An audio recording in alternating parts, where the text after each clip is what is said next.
Baiklah, bismillahirrahmanirrahim. Assalamualaikum warahmatullahi wabarakatuh.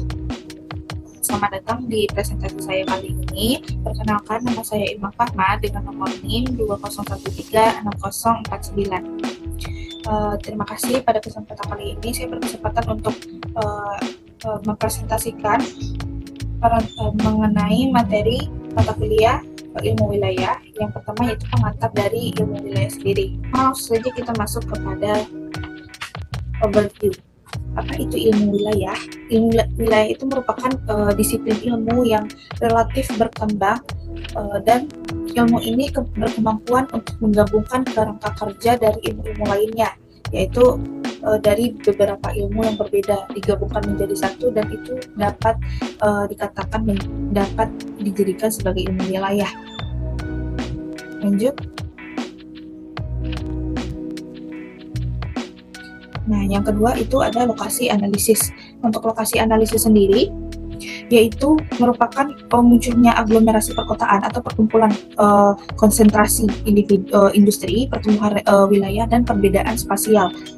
Nah, untuk keputusan yang lokasi, untuk menentukan sebuah lokasi tersebut dibutuhkannya kemampuan dari analisis seorang individu atau kelompok manusia, di mana manusia itu yang mengarahkan pada pemahaman yang lebih baik tentang mekanisme atau pertumbuhan wilayah suatu hutan atau perdesaan. Contohnya saja keterkaitan antara kebijakan input-output antar wilayah, yaitu perdagangan antar wilayah. Nah, itu kan perdagangan itu membutuhkan suatu tempat untuk manusia atau masyarakat itu mengambil atau mendapatkan sesuatu. Jadi ilmu wilayah di sini berhubungan dengan kebutuhan masyarakat yang akan kebutuhan mereka pribadi, sehingga dapat terbentuklah suatu wilayah. Lalu kebijakan yang didasari pada penawaran hasil wilayah dapat memuaskan sosial ekonomi ruang. Maksudnya di sini adalah kebijakan regional tidak didasari dari kebijakan yang dibuat oleh pemerintah saja, namun juga didasari oleh hasil penawaran wilayah tersebut kepada masyarakat dan kebutuhan masyarakat juga. Contoh syarat kebijakan itu juga pembangunan daerah, salah satunya pemahaman tentang majunya lokasi suatu daerah.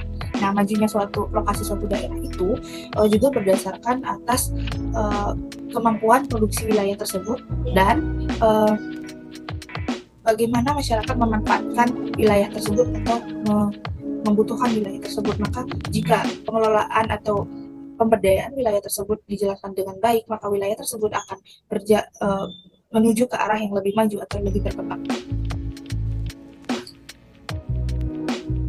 Nah, untuk poin yang ketiga kali ini yaitu spatial interaction. Spatial interaksi ini adalah keterkaitan ruang atau keterkaitan wilayah.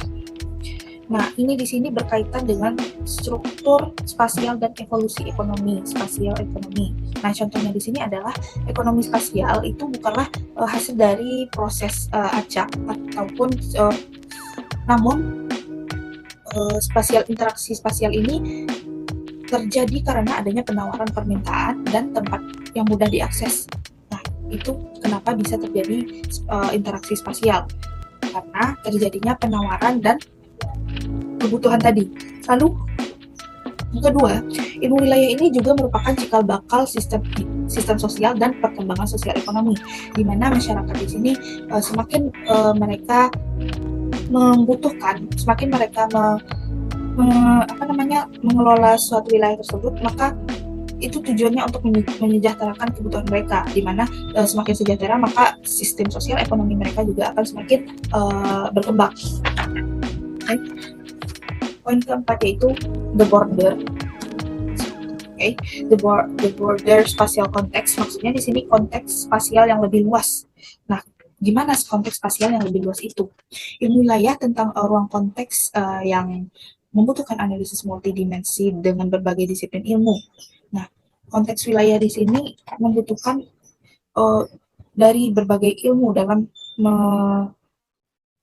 dalam menganalisis ataupun memanfaatkan suatu wilayah tersebut. Seperti kita memanfaatkan lahan, dan kita membutuhkan ilmu pertanian, seperti ilmu ekonomi, ilmu penggunaan lahan, dan sebagainya, itu dalam memanfaatkan suatu ruang.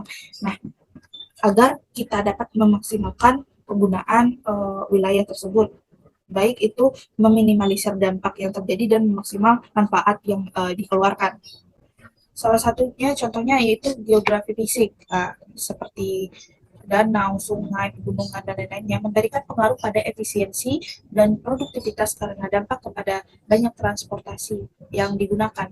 Misal kita memanfaatkan wilayah danau sebagai atau sungai, pegunungan sebagai yang dibutuhkan masyarakat dalam memanfaatkan wilayah tersebut, maka kita juga membutuhkan yang namanya efisiensi dalam memanfaatkan produk lahan tersebut, yaitu seperti transportasi, seperti kemudahan kita dalam mengakses ke wilayah tersebut. Nah, kita juga harus membutuhkan hal-hal seperti itu.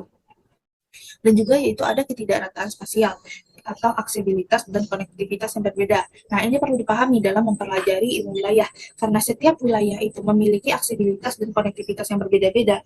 Ada yang seperti wilayah di daerah pegunungan memiliki aksesibilitas yang lebih sulit dan konektivitas yang lebih sulit. Kalau daerah yang dekat dengan perkotaan itu memiliki aksesibilitas yang lebih mudah dan gampang. Nah, itu mengapa wilayah-wilayah di Indonesia yang kebanyakan wilayahnya berada di daerah yang pegunungan atau sulit dijangkau karena aksesibilitas mereka yang masih sulit. Terima kasih, sekian presentasi dari saya. Saya Irma Fahma. Maaf jika ada kesalahan kata atau pemahaman, mohon dikoreksi. Saya akhiri. Assalamualaikum warahmatullahi wabarakatuh.